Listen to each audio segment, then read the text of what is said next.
Halo Sobat Inspirasi, apa kabarnya? Saya harap Anda selalu sehat dan pastinya luar biasa.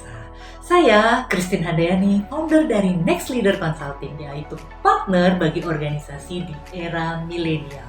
Di video saya kali ini, saya akan berbagi mengenai bagaimana cara mengatasi bos atau atasan yang pemarah.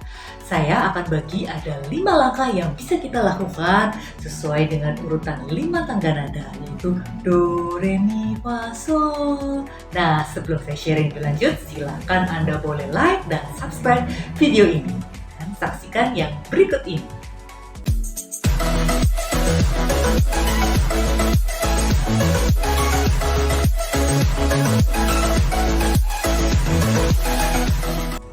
Langkah pertama yang Anda bisa lakukan adalah yaitu do, yang adalah don't take it personally. Ya, Anda jangan terlalu masukkan dalam hati.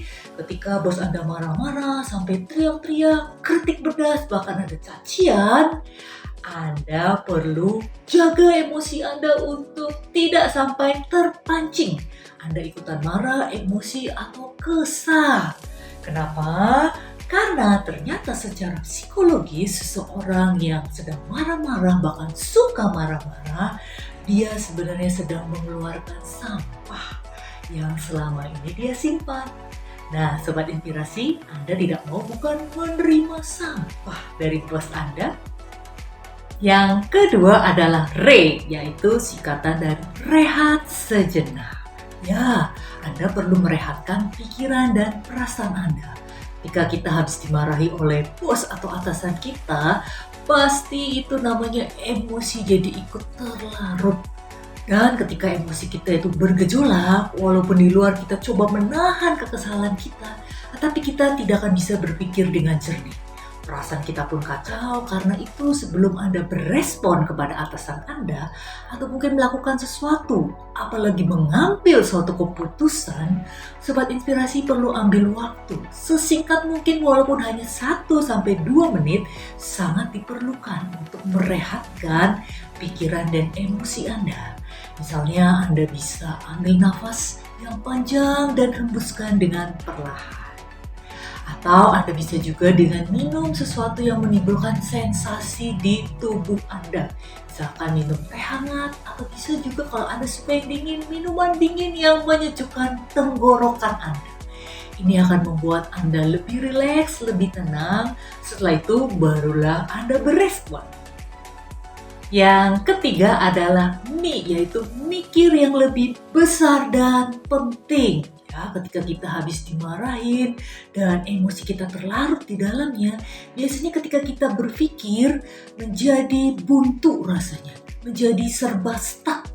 Nah, apalagi ketika kita mau mengambil suatu tindakan, sangat besar kemungkinannya bisa menjadi salah langkah atau bahkan mengambil jalan pintas. Dan setelah itu kita bisa jadi menyesalinya, guys. Nah, karena itu perlu untuk kita membuat pikiran kita bisa kembali normal. Karena ketika emosi kita begitu bergejolak dan meninggi, yang terjadi adalah secara logika kita akan menurun. Nah, kita perlu meningkatkan kembali, menormalkan fungsi berpikir kita dengan coba kesampingkan sejenak pekerjaan Anda. Ambil waktu, tidak perlu terlalu lama, coba pikirkan, refleksikan di dalam diri Anda. Apa sih hal-hal yang lebih besar dan lebih penting ketimbang Anda terus mengingat-ingat kata-kata omel-omelan daripada bos Anda. Misalkan Anda bisa tanyakan kepada diri Anda sendiri, apa ya keterampilan yang secara khusus saya mau pelajari, saya mau tingkatkan di dalam diri saya dengan saya bekerja di perusahaan ini, punya atasan dia. Atau Anda juga bisa coba refleksikan, apa ya impian terbesar saya buat keluarga dengan saya bekerja di perusahaan ini. Dengan Anda memikirkan suatu hal yang lebih membangkitkan motivasi diri Anda, maka pikiran Anda bisa kembali lebih normal, yaitu logika Anda bisa lebih meningkat, dan ketika Anda harus mengambil suatu keputusan, tindakan di dalam pekerjaan Anda, maka akan jauh lebih efektif. Yang keempat adalah FA, yaitu fahami polanya dan antisipasi. Setelah pikiran dan perasaan Anda sudah lebih tenang, Anda perlu cari tahu apa penyebabnya selama ini bos Anda suka marah-marah. Anda bisa coba amati perilakunya, apakah ada pola tertentu, atau Anda bisa juga coba tanya, sharing kepada rekan Anda senior di tim kerja Anda. Misalkan bisa jadi bos Anda itu suka marah-marah kalau di dalam pekerjaan Anda ada hal-hal yang kurang, sekecil apapun itu. Berarti ada kemungkinan bos Anda adalah tipe yang begitu cermat, bahkan perfeksionis. Atau bisa jadi bos Anda itu punya harapan-harapan tertentu di dalam pekerjaan Anda yang Anda mungkin belum ketahui selama ini. Dia punya target waktu yang inginnya memang segala sesuatu cepat, bahkan lebih cepat daripada target waktu yang ada. Atau bisa juga dia kadang-kadang jadi marah ketika melihat anak buahnya hanya menunggu perintah, tidak punya inisiatif. Ya, Anda perlu cari tahu polanya dan penyebabnya. Dan setelah itu adalah lakukan antisipasi, tentunya dengan memperbaiki diri Anda. Kelima adalah SOL, yaitu solusi yang tepat. Solusi ini ada dua ya Sobat Inspirasi. Yang pertama adalah solusi untuk diri Anda sendiri, terutama agar mental Anda, emosi Anda lebih sehat. Kalau bos Anda suka marah-marahnya sudah menjadi suatu kebiasaan dan Anda sering menjadi korban, tentunya emosi Anda bisa terganggu. Bisa jadi ikutan sering kesal, uring-uringan, bahkan ada yang jadi dendam dengan bosnya. Nah, berarti kalau seperti itu Anda perlu ruang untuk mengeluarkan unek-unek Anda. Carilah orang yang bisa dipercaya untuk Anda curhat dengannya. Curhat untuk mengeluarkan unek-unek dan pastinya siapkan juga telinga Anda untuk mendengarkan nasihat darinya. Dan pastikan ya Sobat Inspirasi, Anda curhat, bukan gosip. Ya, karena kalau curhat itu adalah untuk mencari suatu solusi.